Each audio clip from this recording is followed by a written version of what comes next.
Assalamualaikum warahmatullahi wabarakatuh. Sampurasun Kang Teteh. Berjumpa kembali bersama saya Nisa Nurul dalam program Beja Antara.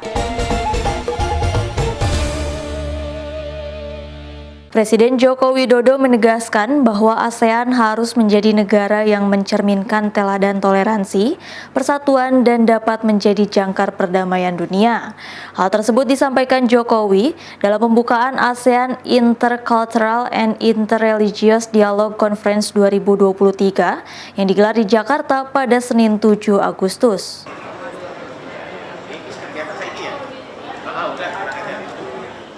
Presiden Joko Widodo menegaskan bahwa negara ASEAN harus menjadi teladan, toleransi, dan persatuan dan dapat menjadi jangkar perdamaian dunia. Hal tersebut disampaikan oleh Jokowi saat membuka acara konferensi ASEAN Intercultural and Interreligious Dialogue 2023 di Jakarta Senin 7 Agustus. Menurut Jokowi, Indonesia harus terus mampu menjaga kerukunan, suku budaya, dan dapat menjadi katalisator perdamaian dunia. Bukan hanya epicentrum of growth, tapi juga menjadi epicentrum of harmony. Bahwa ASEAN harus menjadi teladan toleransi dan persatuan. ASEAN harus menjadi jangkar perdamaian dunia. Saya yakin masyarakat ASEAN justru memiliki semangat keagamaan yang semakin meningkat. Indonesia misalnya adalah negara yang masyarakatnya paling percaya Tuhan dan angkanya tertinggi di dunia. Lanjut Jokowi, ASEAN Indonesia telah berhasil membuktikan dan menonjolkan toleransi yang kuat di tengah keberagaman budaya dan antar negara. Sehingga masyarakat ASEAN ke depan diyakini bisa mewujudkan stabilitas kedamaian dunia. Dari Jakarta, Asfar Muhammad, Kantor Berita Antara, mewartakan.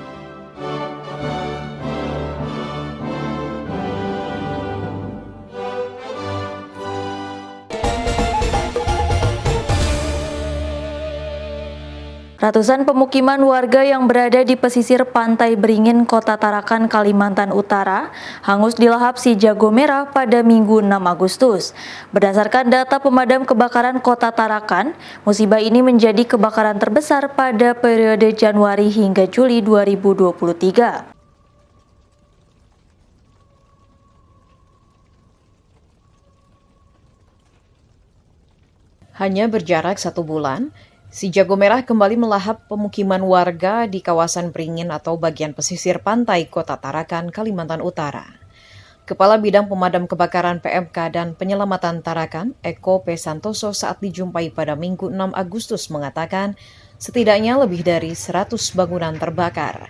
Untuk penyebab kebakaran hingga Minggu pagi, petugas masih menyelidikinya. Kebakaran terjadi pada Minggu dini hari pukul 2.00 waktu Indonesia Tengah dan berhasil dipadamkan dalam waktu 4 jam.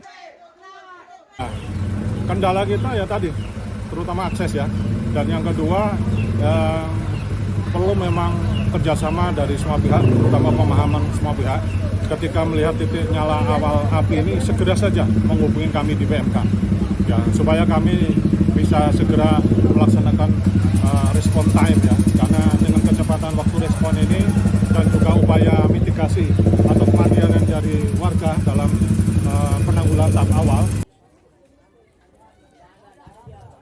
Kepala Badan Penanggulangan Bencana Daerah BPBD Tarakan Yonsep menjelaskan berdasarkan data hingga Minggu pagi sebanyak 152 kepala keluarga dan 500 jiwa terdampak kebakaran ini. Tidak ada korban tewas, namun dilaporkan 7 orang mengalami luka-luka. KK itu 152. Untuk sementara ini yang disampaikan melalui dari RT dan Lurah. Terus jiwa itu diperkirakan sementara ya sekitar 500 dari lansia, ada orang dewasa, lansia dan anak-anak. Kita terpusat sudah terbagi habis tugasnya. Salah satu korban, Andi Siani, menjelaskan saat kebakaran terjadi, dirinya sedang terlelap tidur. Seketika ia dan 6 anggota keluarganya mendengar keributan di luar rumah yang membuat mereka terbangun dan langsung menyelamatkan diri. Keluar perempuan itu, orang tua bilang, kukira maling, bilangnya maling, rupanya api, dia bilang api, tolong, pas kita api, keluar sudah di sini api. Iya, pas aku keluar besar sudah api. Iya, jadi bilang bapak, keluar aja kau, nggak usah kupikir apa-apa. Untuk penanganan para korban yang kehilangan tempat tinggal, BPBD Tarakan mendirikan tenda pengungsian. Bantuan logistik dari Badan Amil Zakat Nasional Basnas Kota Tarakan juga telah tiba di lokasi pengungsian untuk disalurkan bagi korban kebakaran. Dari Tarakan, Kalimantan Utara, Kantor Berita Antara mewartakan.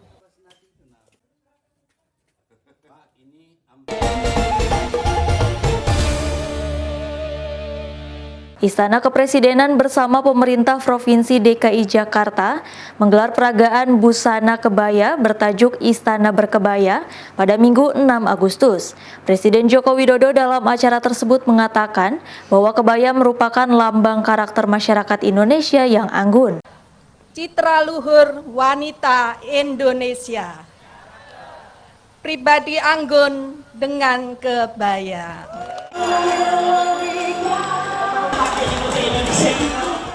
Jelang perayaan Hari Kemerdekaan Republik Indonesia ke-78, Istana Kepresidenan bersama pemerintah Provinsi DKI Jakarta menggelar peragaan busana bertajuk Istana Berkebaya. Istana Berkebaya digelar pada Minggu 6 Agustus dan diikuti oleh 401 peserta yang berjalan di panggung sepanjang 200 meter di area depan Istana Negara. Dalam sambutannya, penjabat Gubernur DKI Jakarta, Heru Budi Hartono mengatakan, pagelaran ini selaras dengan tema kemerdekaan Republik Indonesia, yaitu melestarikan budaya persatuan bagi kemajuan bangsa. Selaras dengan semangat tema HUT RI ke-78, terus melaju untuk Indonesia maju. Acara Istana Berkebaya mengajak kita untuk mencintai dan melestarikan budaya Indonesia, serta merajut persatuan dan kesatuan sebagai fondasi yang kokoh bagi kemajuan bangsa. Bersama Ibu Negara Iriana Joko Widodo, agenda ini diresmikan oleh Presiden RI Joko Widodo dengan duet pantun. Kepala negara juga mengungkapkan makna kebaya di matanya. Mengenalkan kembali agar kita kembali kepada karakter dan kepribadian Indonesia. Karena sekali lagi, kebaya adalah karakter masyarakat Indonesia. Wanita Indonesia yang anggun, yang lemah lembut, yang sopan, yang bersahaja. Saya kira tadi nampak dalam Istana Berkebaya tadi, dan saya kira ini terus harus dilakukan. Acara ini dimeriahkan dengan pertunjukan seni tari, pertunjukan musik, panggung budaya, dan area pameran UMKM. Serta dihadiri oleh jajaran Menteri Indonesia Maju, tokoh-tokoh wanita inspiratif Indonesia, hingga putri Indonesia. Dari Jakarta, Asfar Muhammad, Gilang Gatut, Kantor Berita Antara, mewartakan.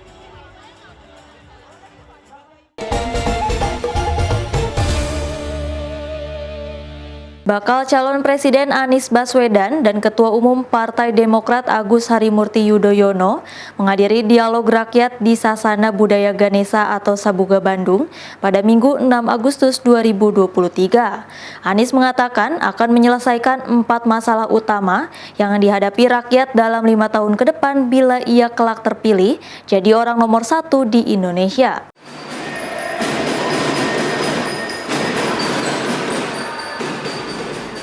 Bakal calon Presiden Republik Indonesia Anies Baswedan menawarkan solusi untuk 4 masalah utama yang dihadapi rakyat dalam waktu 5 tahun ke depan jika dirinya terpilih.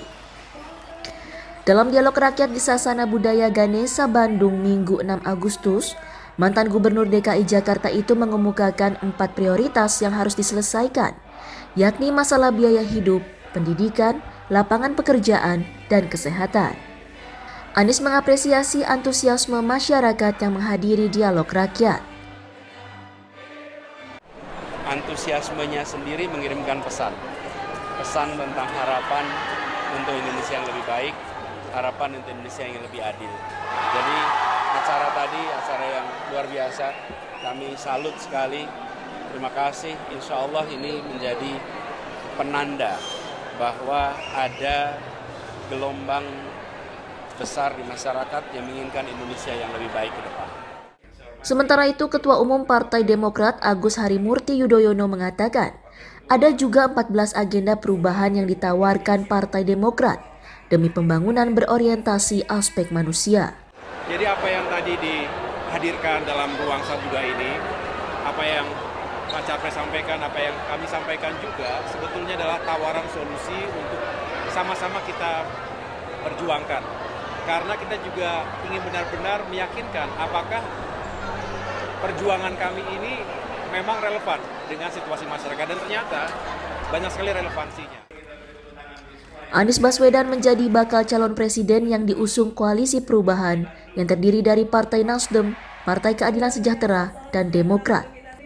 Anies dan AHY melakukan safari politik sejak Sabtu kemarin untuk menyapa warga Bandung dan menerima aspirasi dari kaum milenial dan masyarakat luas. Dari Bandung, Jawa Barat, Dian Hardiana, Kantor Berita Antara, mewartakan. Dan juga Kak AHY sebelumnya yang sudah menyampaikan orasi-orasi dan juga... Presiden Joko Widodo beserta Wakil Presiden Ma'ruf Amin menghadiri pagelaran angklung terbesar dunia di Stadion Utama Gelora Bung Karno pada Sabtu 5 Agustus dan menjadi saksi pemecah rekor di Guinness World Record. Sebanyak 15.110 peserta turut memeriahkan acara yang digelar untuk memperingati hari ulang tahun ke-78 Republik Indonesia. Presiden Joko Widodo menjadi saksi pemecahan rekor dunia Guinness World Record untuk pergelaran angklung terbesar di dunia pada Sabtu 5 Agustus yang berlangsung di Stadion Utama Gelora Bung Karno, Jakarta. Lebih dari 15.000 peserta memadati Stadion Utama GBK dengan alat musik angklung masing-masing. 2 buah lagu dibawakan di hadapan Presiden Jokowi, Wakil Presiden Ma'ruf Amin, Menteri Dalam Negeri Tito Karnavian, dan juga perwakilan dari organisasi Guinness World Record yang mencatat rekor dunia yang dipecahkan, yakni lagu Berkibarlah Benderaku serta Wind of Change yang dipopulerkan oleh grup band Scorpion.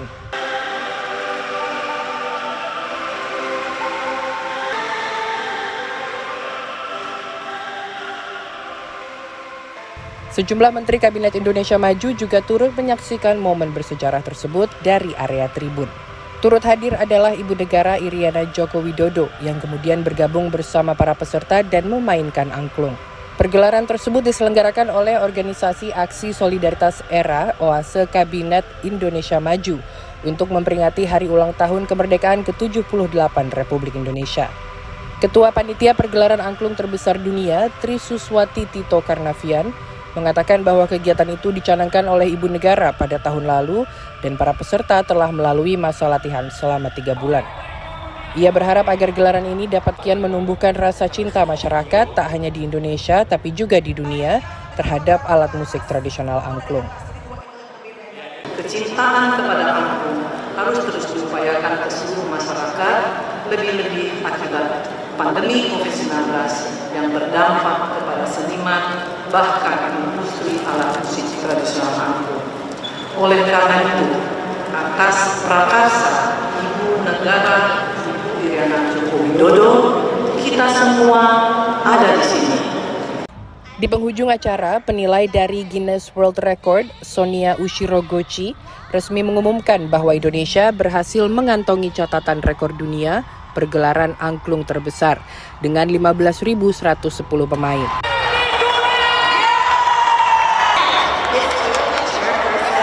Rekor tersebut menjadi catatan ke-125 bagi Indonesia pada buku rekor dunia Guinness atau Guinness World Record.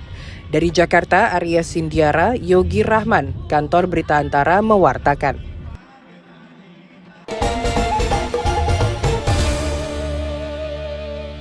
Satuan Lalu Lintas Polres Temanggung, Jawa Tengah melakukan uji coba penerapan ujian praktik surat izin mengemudi pengendara sepeda motor dalam bentuk sirkuit pada Minggu 6 Agustus. Lintasan yang baru ini lebih besar dari sebelumnya dan tidak ada lintasan berliku-liku maupun angka 8. Satuan Lalu Lintas Satlantas Polres Temanggung, Jawa Tengah melakukan uji coba penerapan ujian praktik surat izin mengemudi (SIM) bagi pengendara sepeda motor dalam bentuk sirkuit. Kasatlantas Polres Temanggung AKP Felix Minggu 6 Agustus mengatakan materi dalam praktik ujian SIM C baru ini salah satunya adalah lintasan berbentuk huruf S. Materi ini dirangkai sedemikian rupa untuk merepresentasikan lintasan selayaknya di jalan raya. Kemudian ada uji berkendara di trek lurus, diikuti lintasan putar balik, dilanjutkan dengan gerakan huruf S dan bereaksi untuk buang kiri dan ke kanan. Lebar sirkuit ujian praktik SIM C diperluas dari sebelumnya 1,5 kali lebar kendaraan menjadi 2,5 kali lebar kendaraan, dengan harapan bisa memudahkan para peserta. Yang gagal tetap diupayakan mengulang lagi, dan di sini juga dibuka pelatihan atau coaching klinik yang diselenggarakan setiap sore dan gratis. Nah, menurut saya yang sekarang itu lebih mudah karena lurus, terus belok-beloknya lebih sedikit, dan yang dulu itu lebih sulit karena zigzag dan cukup menguras tenaga. Meski dalam bentuk sederhana, namun sirkuit ujian praktik SIM C yang baru ini tetap dirancang untuk menguji kemampuan dasar mengemudi sepeda motor seperti keseimbangan, pengereman, dan kendali. Dari Temanggung, Jawa Tengah, Firman Eko Handi, Kantor Berita Antara mewartakan.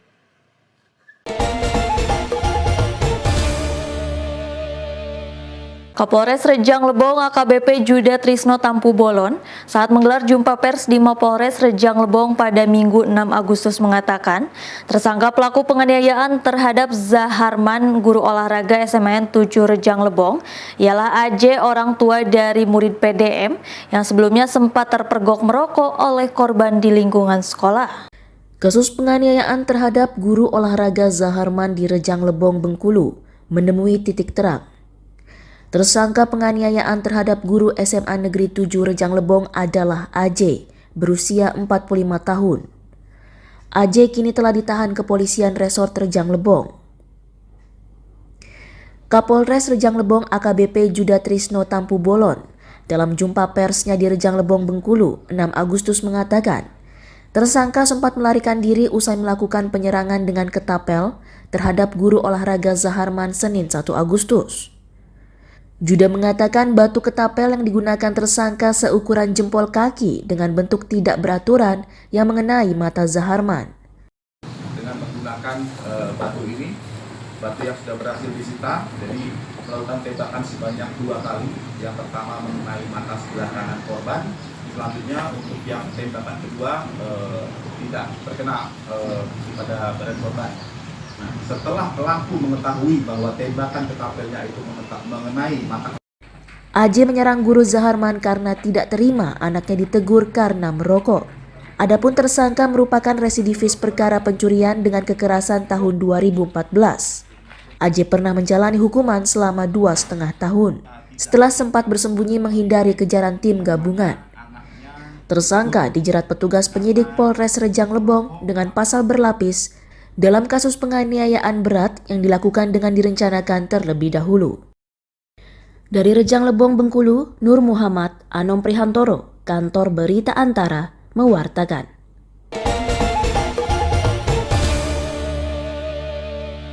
Ketua Umum Pengurus Pusat Muslimat Nadatul Ulama atau NU Hovifah Indar Parawansa menegaskan dirinya masih dalam proses konfirmasi dengan pengurus besar NU terkait dirinya yang digadang-gadang masuk dalam bursa bakal calon Wakil Presiden Anies Baswedan maupun memberikan dukungan pada Ganjar Pranowo dalam Pilpres 2024. Hal tersebut disampaikannya saat ditemui media di SCBD Jakarta pada Minggu 6 Agustus. Nama Khofifah Indar Parawansa tengah diperbincangkan di dua kubu yang telah mendeklarasikan diri maju dalam Pilpres 2024. Kubu bakal calon Presiden Baca Pres Anies Baswedan memasukkan nama Ketua Umum Pengurus Pusat Muslimah NU itu sebagai salah satu kandidat Bacawa Presnya. Sementara di kubu Baca Pres Ganjar Pranowo, Khofifah ditawarkan masuk sebagai salah satu tim sukses. Menanggapi isu tersebut, Khofifah Indar Parawansa ditemui di Jakarta Minggu 6 Agustus menegaskan dirinya masih dalam tahap berdiskusi untuk mendapatkan kesepahaman bersama sejumlah pihak, terutama dengan PBNU. Saya ini loh Ketua Umum PP Muslimat NU, anggotanya sekitar 32 juta, itu terkonfirmasi, jadi itu mesti harus konfirmasi kawan-kawan. Jadi kalau saya melangkah itu ada ya paling tidak kawan-kawan itu bisa memberikan kesepahaman dan terutama dengan PBNU karena saya secara struktural ada di salah satu ketua PBNU, jadi tidak sesederhana itu yes or no, itu nggak sesederhana itu. Khofifah menambahkan untuk meyakinkan pilihannya, dirinya juga meminta pendapat dan nasihat dari sejumlah alim ulama dan kiai. Dari Jakarta, Setianka Harfiana, Ibtu Zaki, Kantor Berita Antara mewartakan.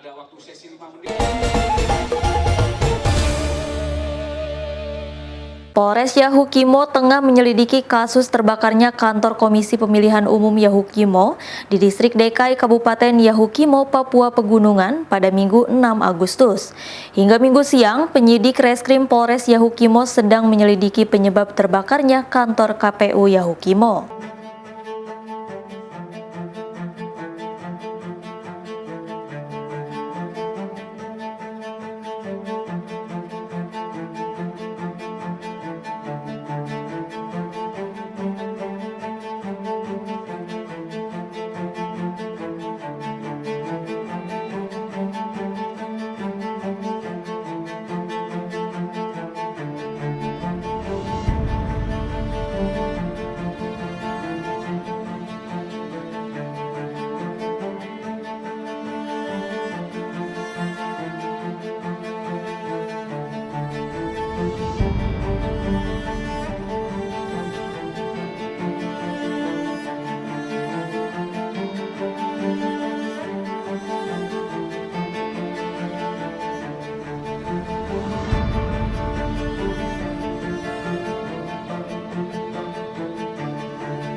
Hasil analisis Badan Meteorologi, Klimatologi, dan Geofisika kelas 1 Palu pada Minggu 6 Agustus dari pukul 10 hingga 12 waktu Indonesia Tengah, wilayah Kabupaten Sigi telah diguncang gempa susulan sebanyak 13 kali. Gempa pertama terjadi pukul 10 waktu Indonesia Tengah dan berpusat di darat dengan kedalaman 16 km.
Gempa ini ada di darat, kemudian gempa ini hingga pukul 12 waktu Indonesia Tengah, kurang lebih ada 12 atau 13 kali gempa yang lebih kecil yang terjadi di sekitar wilayah yang ada di gempa besar itu.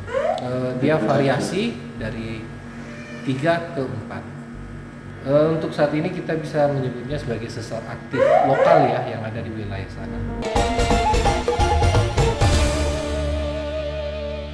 Petugas lapas kelas 2A Kendari berhasil menggagalkan penyelundupan narkotika jenis sabu oleh seorang perempuan saat hendak mengunjungi sang suami yang merupakan tahanan lapas. Sabu seberat 29,65 gram itu disembunyikan ke dalam popok bayi. Ya, boleh. Ibu bawa ini ya. Ibu ditemukan pada ibu. Adik, benar ya? Untuk siapa ini? Untuk suaminya ibu ya. Jadi ketiganya ibu simpan ke dalam popok ya.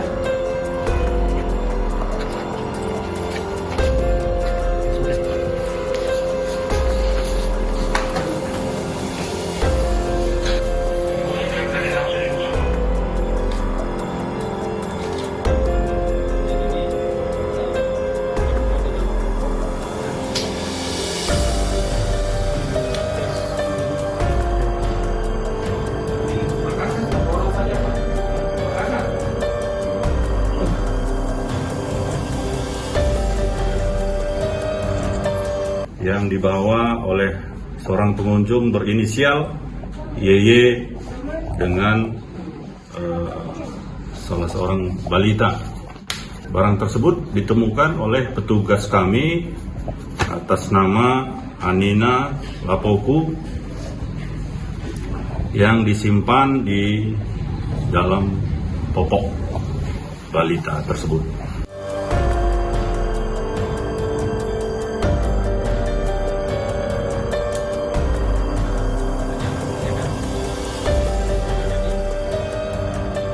Kami dari Sat Narkoba akan melakukan penyelidikan lebih mendalam, lebih jauh. Di antaranya akan melakukan pemeriksaan terhadap saksi-saksi, kemudian kepada yang bersangkutan, bahkan kepada suami yang bersangkutan yang diduga barang ini akan diberikan kepada suaminya.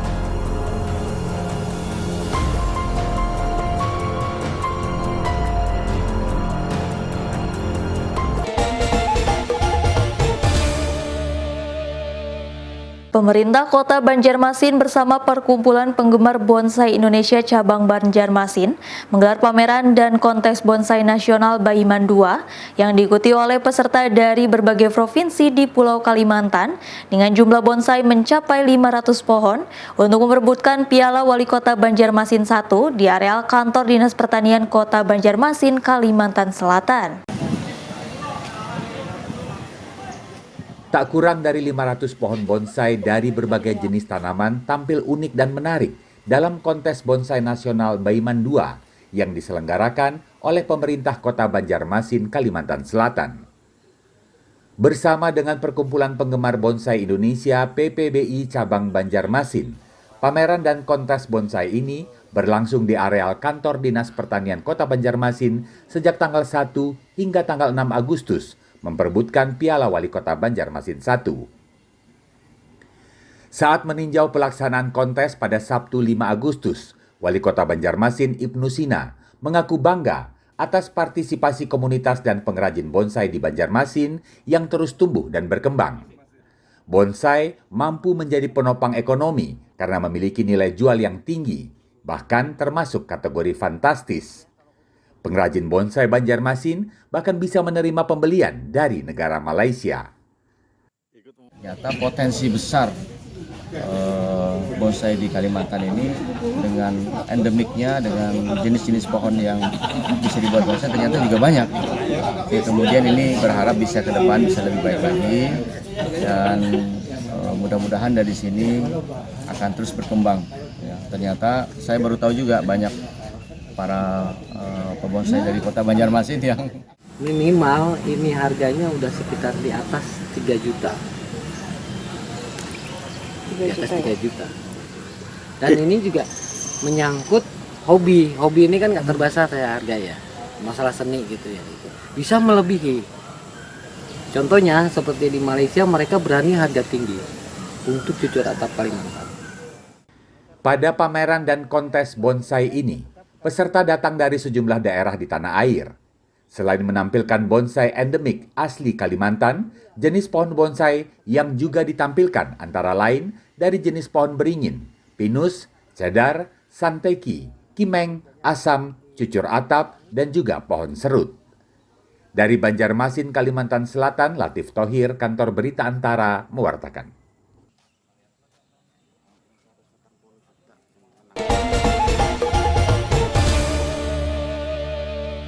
Akang Teteh, demikian Beja Antara hari ini. Tetap saksikan Beja Antara setiap hari Senin sampai dengan Sabtu.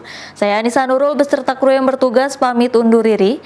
Terima kasih. Wassalamualaikum warahmatullahi wabarakatuh.